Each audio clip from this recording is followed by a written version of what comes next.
a Avenida Paulista, tomada por milhares de manifestantes. Rio de Janeiro, Brasília, Belo Horizonte, Porto Alegre, todas as capitais brasileiras nas ruas. 5.000 processos judiciais abertos em apenas um ano. 13 novos casos por dia e um nome que chocou o Brasil inteiro: Orelha. O cão comunitário que viveu 10 anos sendo amado por uma comunidade inteira, brutalmente torturado até a morte por 4 adolescentes de famílias influentes. Mas tem mais. 2 deles fugiram para os Estados Unidos logo após o crime. 3 adultos indiciados por coação de testemunhas, tentando proteger os agressores. E agora, o delegado-geral da Polícia Civil de Santa Catarina está pedindo a redução da maioridade penal. Esse é o momento que expõe uma epidemia de violência que está explodindo em todo o país. Mas como chegamos aqui? Vamos voltar ao início dessa história que paralisou o Brasil. Praia Brava, Florianópolis, Santa Catarina. Um bairro tranquilo, praiano, onde 3 casinhas comunitárias abrigavam cães que se tornaram mascotes da região. Entre eles, Orelha. 10 anos vivendo ali, sendo cuidado por comerciantes locais, brincando com crianças, convivendo com outros animais. Orelha não era um cachorro qualquer, era parte da comunidade, dócil, carinhoso, conhecido por todos os moradores que passavam por ali diariamente.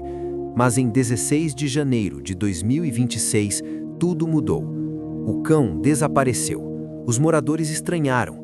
Orelha nunca ficava tanto tempo longe das casinhas. E foi aí que um dos cuidadores encontrou o animal agonizando ao relento. O que ele viu foi uma cena de horror. Orelha havia sido torturado, espancado brutalmente, lesões graves concentradas na região da cabeça. O animal estava morrendo. Foi levado às pressas para uma clínica veterinária, mas os ferimentos eram irreversíveis. A notícia se espalhou pela comunidade como uma explosão. Moradores em choque, em lágrimas, tentando entender quem poderia cometer tamanha barbárie contra um animal indefeso que só oferecia carinho. E foi aí que a Polícia Civil de Santa Catarina começou a investigação que revelaria algo ainda mais perturbador. Câmeras de segurança captaram tudo. 4 adolescentes foram identificados, todos pertencentes a famílias influentes da região. As imagens mostravam o momento do ataque, a brutalidade, a tortura deliberada com o objetivo claro de causar a morte do animal. Mas aqui vem um detalhe explosivo que ninguém esperava. Mas antes de continuar, reserve um momento para curtir o vídeo e se inscrever no canal, mas só se você realmente gostar do que eu faço aqui. Me conta nos comentários qual é a sua opinião sobre este caso do cão Orelha. 2 dos adolescentes investigados, logo após cometerem o crime, embarcaram em uma viagem para os Estados Unidos, com o pretexto de ir à Disney. Isso mesmo, fugiram do país enquanto Orelha agonizava. A Polícia Civil precisou esperar o retorno deles ao Brasil para dar prosseguimento às investigações. E quando finalmente desembarcaram no Aeroporto Internacional de Florianópolis, na quinta-feira, 29 de janeiro, tiveram celulares e roupas apreendidos. Mas tem mais. As investigações revelaram que os 4 adolescentes já haviam tentado afogar outro cão da região, chamado Caramelo. O animal conseguiu escapar e foi adotado pelo próprio delegado-geral da Polícia Civil de Santa Catarina, Ulisses Gabriel. Fontes das investigações confirmam, não foi um ato isolado, foi um padrão de comportamento, violência deliberada, premeditada contra animais indefesos. E aqui está o momento que mudou tudo. 3 adultos, parentes dos adolescentes investigados, foram indiciados por coação de testemunhas. Familiares tentando intimidar moradores que presenciaram o crime, tentando proteger os agressores, tentando abafar o caso. Enquanto isso, as redes sociais explodiram. Brasileiros de todos os estados, de todas as classes sociais, de todas as ideologias políticas se uniram em uma única causa: justiça por Orelha. E foi aí que começou a maior mobilização nacional em defesa dos direitos animais que o Brasil já viu. Domingo, 1º de fevereiro de 2026, as ruas do Brasil amanheceram tomadas. São Paulo, manifestantes lotaram o vão livre do MASP na Avenida Paulista às 10 horas da manhã. Milhares de pessoas com cartazes, muitas levando seus próprios cães à manifestação. Rio de Janeiro, 2 manifestações simultâneas. A primeira no Aterro do Flamengo, no Monumento aos Pracinhas, com caminhada até o Copacabana Palace. A segunda no Posto 2 de Copacabana, às 16 horas, seguindo até o fim da Praia de Leme. Brasília, a Caminhada da Justiça, reuniu 300 manifestantes no Parque Dog, no Sudoeste, no sábado, 31 de janeiro. A associação APDOG organizou tudo, com apoio do Detran e da Polícia Militar. Belo Horizonte, concentração na Feira Hippie, com caminhada pacífica pelo centro. Porto Alegre, Parque da Redenção tomado por protetores de animais e ativistas. Tem mais: Recife, Salvador, Curitiba, Manaus, Florianópolis, Sorocaba, São José. Ao todo, manifestações em pelo menos 15 cidades brasileiras. Fontes dos organizadores confirmam, foi a maior mobilização nacional em defesa dos direitos animais da história do país. O deputado delegado Bruno Lima fez um desabaço na Avenida Paulista que viralizou nas redes. Somos motivo de chacota em Brasília por lutar por esta causa. Hoje, a Avenida Paulista, tomada por manifestantes, é a resposta de que nossa causa é justa. Orelha simboliza a luta contra a impunidade em nossa sociedade. Mas por que tamanha comoção? Por que milhões de brasileiros foram às ruas por um único animal? A resposta está nos números que ninguém estava prestando atenção. 5.630 casos de maus-tratos registrados apenas em Santa Catarina em 2025. Um aumento de 329% em 10 anos. Isso significa 14 casos por dia só em Santa Catarina. 14 animais torturados, espancados, envenenados, abandonados, mutilados, todos os dias. E sabe o que esses números revelam? Que Santa Catarina não é exceção. É apenas mais um reflexo de uma epidemia nacional. São Paulo registrou quase 50.000 ocorrências de maus-tratos desde 2023, através da Delegacia Eletrônica de Proteção Animal. Só em 2025, foram 20.900 queixas. O Brasil inteiro, segundo dados do Conselho Nacional de Justiça, registrou 4.919 processos judiciais por maus-tratos a animais em 2025, uma média de 13 novos processos por dia. E aqui vem a parte que pode mudar tudo. Esse número representa um aumento de 21,2% em relação a 2024. E quando comparamos com 2021, o crescimento é de 1.400%. 1.400%. Pensa na cena. Enquanto você trabalha, enquanto cuida da sua família, enquanto vive sua rotina, 13 animais são torturados por dia no Brasil. E esses são apenas os casos que chegam à justiça. Quantos outros nunca são denunciados? Quantos outros morrem em silêncio? Mas tem mais, e o que vem agora é ainda pior. Fontes das investigações revelam que o caso de Orelha está conectado a algo muito maior e muito mais perturbador. Grupos no Discord e no Telegram transmitindo ao vivo sessões de tortura de animais. Isso mesmo que você ouviu, plataformas de mensagens sendo usadas para compartilhar vídeos e fotos de tortura animal como se fosse entretenimento. Usuários cadastrados assistindo, comentando, incentivando a violência. O procurador de Justiça Fábio Costa Pereira, coordenador do projeto Sinais do Ministério Público do Rio Grande do Sul, classificou esse fenômeno como zoosadismo digital, onde a violência funciona como moeda social entre adolescentes. E sabe o que é mais assustador? Especialistas em psicologia alertam que a violência contra animais é um indicador de violência futura. Adolescentes que torturam animais hoje podem se tornar agressores de pessoas amanhã. A morte de Orelha não é apenas sobre um cachorro, é sobre o que essa violência representa: processos de dessensibilização, normalização da dor alheia, perda da noção das consequências no mundo real. Enquanto isso, em Santa Catarina, a Polícia Civil continua investigando. Florianópolis lidera o ranking de casos de maus-tratos no estado em 2025. 913 ocorrências. São José registrou 574 ocorrências. Palhoça, 490. Bastidores indicam que dezenas de outros adolescentes podem estar envolvidos em redes de tortura animal na região. Aproveita e deixa aquele like no vídeo se você também acha que essa violência precisa acabar de uma vez por todas e que os responsáveis precisam responder pelos seus atos. E agora vem a revelação que ninguém esperava. O Tribunal de Justiça de Santa Catarina registrou 381 condenações por maus-tratos entre 2022 e 2025.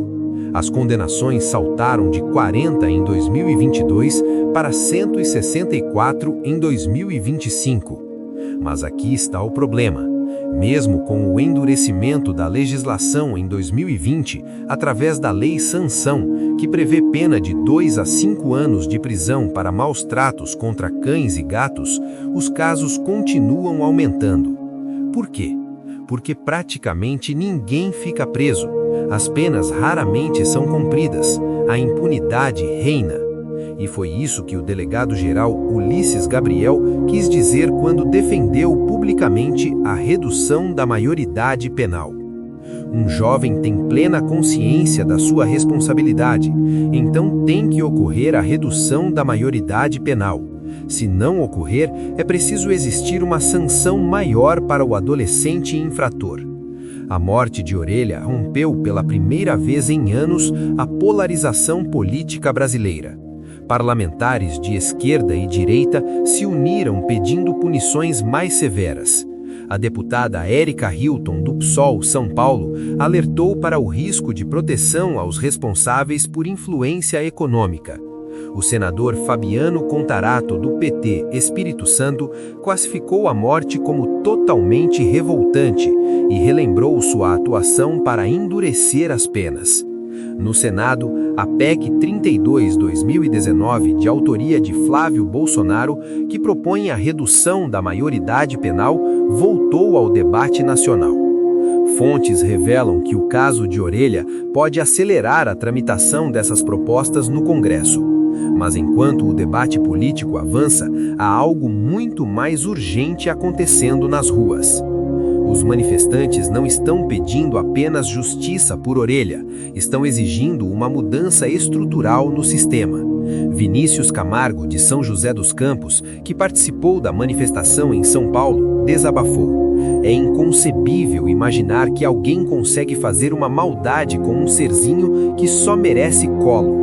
A consultora financeira Paula Carolina Ribeiro de Souza foi às ruas de Brasília. A gente veio buscar justiça. Não queremos vingança, só que a justiça seja feita.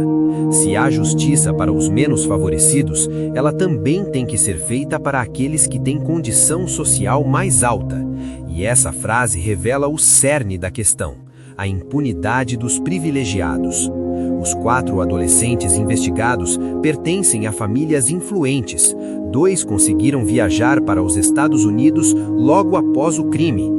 3 adultos usaram sua influência para tentar intimidar testemunhas. Enquanto milhões de brasileiros lutam para sobreviver, comendo apenas uma refeição por dia, andando quilômetros para chegar ao trabalho, esses adolescentes de famílias abastadas torturaram um animal indefeso como se fosse entretenimento. Isso é uma vergonha que precisa acabar. Mas tem mais. O Ministério Público de Santa Catarina aguarda a finalização do inquérito policial para definir os próximos passos. As providências previstas em lei incluem advertência, obrigação de reparar o dano, prestação de serviços à comunidade, liberdade assistida, semiliberdade e internação. Fontes do Ministério Público confirmam: a tendência é que sejam aplicadas as medidas mais severas possíveis dentro do Estatuto da Criança e do Adolescente. E sabe o que isso significa na prática? Os adolescentes podem ficar internados em unidades socioeducativas por no máximo 3 anos, isso se forem condenados. Se forem aplicadas apenas medidas alternativas, podem voltar para casa em semanas ou meses. Enquanto isso, Orelha está morto, torturado até não aguentar mais, submetido à eutanásia porque seus ferimentos eram irreversíveis. É por isso que milhões de brasileiros estão nas ruas. Não estamos falando apenas de um caso isolado, estamos falando de uma epidemia de violência que está se espalhando pelo país. 14 casos por dia só em Santa Catarina, 13 processos por dia em todo o Brasil, aumento de 1.400% em 4 anos. Fontes revelam que blocos de carnaval em diferentes cidades incorporaram pedidos de justiça por Orelha em seus desfiles. A causa animal se tornou uma bandeira nacional. E agora vem a parte que ninguém está prestando atenção. O caso de Orelha não é o primeiro a chocar o Brasil, e provavelmente não será o último. Em 2013, 178 cães da raça Beagle foram resgatados do Instituto Royal em São Roque, São Paulo, onde eram usados em testes científicos. Em 2018, o cão Manchinha foi espancado e envenenado por um segurança do Carrefour em Osasco, São Paulo. O caso gerou protestos em todo o país. Em 2020, Sansão, um pitbull de 2 anos, teve as 2 patas traseiras decepadas com um facão em Confins, Minas Gerais. E agora, em 2026, Orelha. Cada caso mais brutal que o anterior. Cada caso gerando mais indignação. Cada caso expondo a mesma verdade. A impunidade persiste. O governador de Santa Catarina, Jorginho Melo, PL, afirmou que o episódio não é um ato isolado e avaliou que a legislação atual é muito branda. Bastidores políticos indicam que o caso pode acelerar mudanças legislativas em todo o país. Mas aqui está a pergunta que ninguém quer fazer. Se aprovarem a redução da maioridade penal, se aumentarem as penas, se endurecerem a fiscalização, isso vai realmente resolver o problema? Porque os números mostram algo perturbador. Mesmo com o endurecimento da Lei Sansão em 2020, os casos de maus-tratos aumentaram 1.400%. Isso significa que o problema não está apenas nas leis, está na cultura da impunidade, está na naturalização da violência, está na falta de empatia que está se espalhando pela sociedade brasileira. E talvez o caso de Orelha seja o ponto de virada. O momento em que o Brasil olha para si mesmo e decide que não vai mais aceitar essa barbárie. O cerco está se fechando para os 4 adolescentes investigados. A Polícia Civil de Santa Catarina promete divulgar novas informações nas próximas semanas. O Ministério Público aguarda a conclusão do inquérito para apresentar as medidas cabíveis. As manifestações continuam sendo organizadas em todo o país. E milhões de brasileiros continuam perguntando: quando a justiça será finalmente feita? O caso de Orelha expôs uma ferida profunda na sociedade brasileira. 5.000 processos por ano, 13 casos por dia, aumento de 1.400% em 4 anos. Esses números não representam apenas estatísticas, representam vidas. Animais indefesos que sofreram, que foram torturados, que morreram nas mãos de pessoas que perderam a humanidade. E a pergunta que fica é quantos outros Orelhas vão precisar morrer até que algo realmente mude? Se você chegou até aqui, curta esse vídeo e compartilhe com amigos que precisam saber o que está acontecendo. Inscreva-se no canal e ative o sininho para não perder as próximas análises. Comente aqui embaixo, você acha que a maioridade penal deve ser reduzida? Você acredita que esses adolescentes vão ser punidos de verdade? E se este conteúdo fez sentido para você, me ajuda a manter esse canal independente funcionando. Cada like, cada compartilhamento, cada comentário faz diferença. Orelha não vai ser esquecido, e essa luta não vai parar até que a justiça seja feita.